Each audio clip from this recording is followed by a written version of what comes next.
नीतीश कुमार जी का जो अमर्यादित व्यवहार है, उनके शब्दों का जो संकेत के जरिए दिया जाने वाला सदन का बयान हो या सरकारी जो भी कार्यक्रम हुआ हो, अनियंत्रित मर्यादाहीन का आचरण का उनमें हम लोगों को काफ़ी महिलाओं को आहत देने वाला है।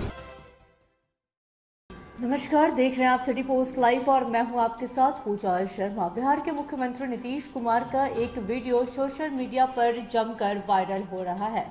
इस वीडियो में मुख्यमंत्री सरकारी उद्घोषिका को पकड़कर अभिनंदन करते हुए नजर आ रहे हैं। बता दें आपको कि यह वीडियो वायरल होने के बाद से सियासी गलियारों में बयानबाजी शुरू हो गई और अब इस पर पूर्व उप मुख्यमंत्री रेणु देवी की प्रतिक्रिया सामने आई है। साफ तौर पर कहती हुई नजर आ रही है कि जो हरकत मुख्यमंत्री ने की है उस हरकत से हम लोग बहुत दुखी है। नीतीश कुमार जो है वो अपनी मानसिकता खो चुके हैं, इसलिए वो इस तरह का हरकत कर रहे हैं। इसी के साथ साथ उन्होंने यह भी कहा कि ठीक आज से 2 साल पहले भी जब हम लोग साथ में थे तो हमारी पार्टी की विधायिका हेम्ब्रम को लेकर भी उन्होंने आपत्तिजनक टिप्पणी की थी और आज इस तरीके का हरकत कर रहे हैं। इससे पता चलता है कि नीतीश कुमार का मानसिकता क्या है।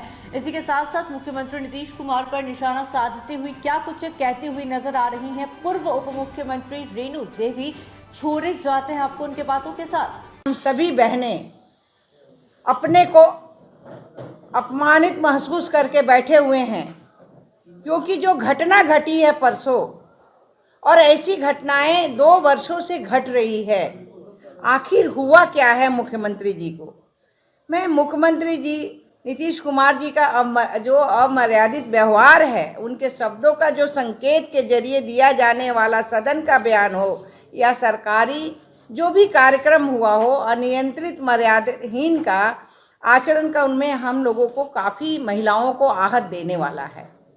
और मुझे पीड़ा हो रही है उस बात का कि जो आदमी आज लाखों कार्यकर्ता या बिहार वासियों का गार्जियन कहा जाता था, उस तौर पे उनकी छवि थी, मगर हाल के दिनों में उन्होंने जो उटपटांग व्यक्ति या आचरण का व्यवहार या अपनी छवि को एक मनोरोगी के तरह तौर पर जो उभरा है उनका मन, सो हम लोगों को पीड़ा देने वाली है। अब मैं कहना चाहती हूँ, अभी तुरंत जो घटना परसों ही घटा है घटना, मैं पहले की बात मैं बाद में करूँगी, लेकिन परसों जो पशु मेला में हुआ और उसमें माननीय मुख्यमंत्री जी ने जो सार्वजनिक रूप से जो हमारी सोमा चक्रवर्ती जो हमेशा जो है उद्घोषिका बनी रहती है, हमेशा करती है, हर कार्यक्रम में सरकारी कार्यक्रम में करती है, उसके सामने मानी जो सार्वजनिक मंच है, उस मंच पर अगर कोई किसी को स्पर्श करता है, उनके चेहरे को बहुत पास जाके अपना मुंह से ला जाकर जिस तरह शरारतपूर्ण ढंग से आपका अभिवादन करता है, वो अत्यंत ही शर्मसार करने वाली घटना है। ऐसी घटना नहीं होनी चाहिए एक मुख्यमंत्री जी का। और उन्होंने जिस तरह से एक मैं कहूँ कि अगर उन्होंने कहा कि मुख्यमंत्री गहरी यौन कुंठा के कारण अपने शब्दों, संकेत और सार्वजनिक व्यवहार के महिलाओं को लज्जित और अपमानित की घटनाएं बार बार हो रही है। हम सभी लोग शर्मसार हो रहे हैं।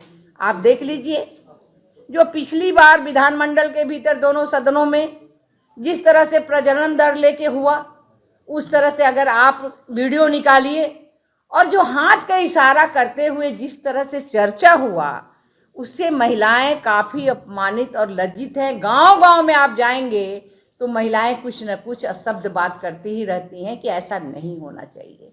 पढ़ी लिखी महिलाएं छोड़ दीजिए, ये जो है अनपढ़ महिलाओं की मैं बात करती हूँ, और जिस विधानसभा जो इनका घर है वहाँ की महिलाओं से भी जाके अगर आप पूछेंगे तो अपने को शर्मसार महसूस करती हैं कि उन्होंने इस तरह से गंदा काम कैसे किया।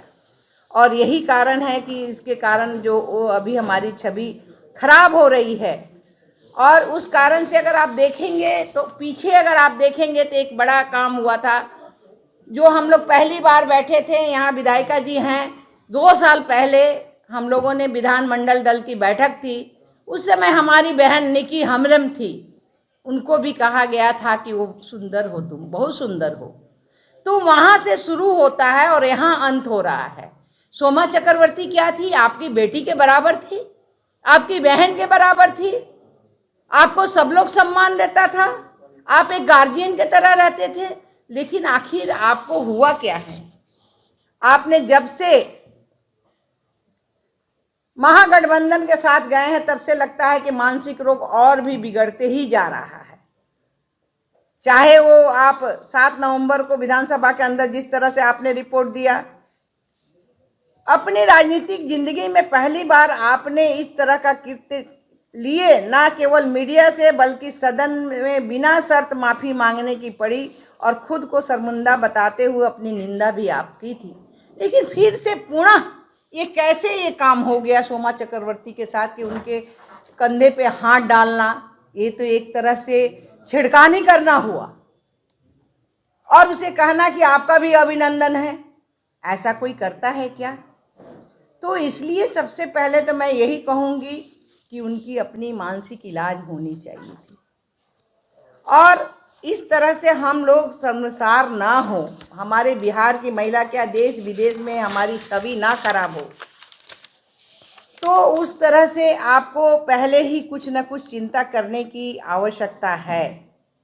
और मैं कहना चाहती हूँ कि आपने लंबे समय से एनडीए में रहे, भाजपा के शीर्ष नेताओं के साथ लंबे समय से आपने केंद्र सरकार में भी काम किया, करने का मौका मिला, हर तरह से आप अच्छे थे, आप सहयोगी रहें। भाजपा से 2005 से आपका गठबंधन था, जीत भी बाद में उसमें सर्वसम्मति बिहार के मुख्यमंत्री भी बने। लेकिन आज क्या हो गया? लाखों लोगों का अभिभावक होते हुए भी आज क्या ऐसा पड़ रहा है? तो कहा गया है ना कि संगत से गुण होत है, संगत से गुण जाए। यह कहावत नीतीश कुमार जी को आप पूर्ण रूप से चरितार्थ हो रहा है। जो संगत मिला है उस संगत से ऐसा काम हो रहा है। प्रधानमंत्री जी के लिए आपकी महत्वाकांक्षा को हवा देकर भ्रष्टाचार और कुशासन के प्रतीक जो राजद और आपने एनडीए से बाहर निकलने के लिए विवश किया है, उन्हीं की संगत में आज आपके शब्द, वाणी और इस तरह का व्यवहार जो है वो धीरे धीरे अमर्यादित होते जा रहा है। सीमा को लांघ कर भी आप अमर्यादित, अपमानजनक हो गया है, जो मैं दुखद और दुर्भाग्यपूर्ण कहना चाहती हूँ। और पीड़ा भी मैं होती हूँ कि इस तरह से, क्योंकि मुझे काम करने का जो मौका मिला था इनके साथ में 2000 में लालू जी की सरकार थी, लेकिन 2005 से मुझे काम करने का लगातार मौका मिला था और इस तरह से कभी हम लोगों ने देखा नहीं था। इसलिए इंडी गठबंधन में आप सर्वा सूत्रधार बनने चले थे, मगर आज आपकी स्थिति न माया मिली न राम वाली हो गई है कहावत। कथित किंग मेकर लालू प्रसाद जी अवांछित दबाव में मानसिक तौर पर आपका बीमार होना स्वाभाविक है। ऐसे में हम ईश्वर से प्रार्थना भी कर रहे हैं कि आप मानसिक स्वास्थ्य से सुधार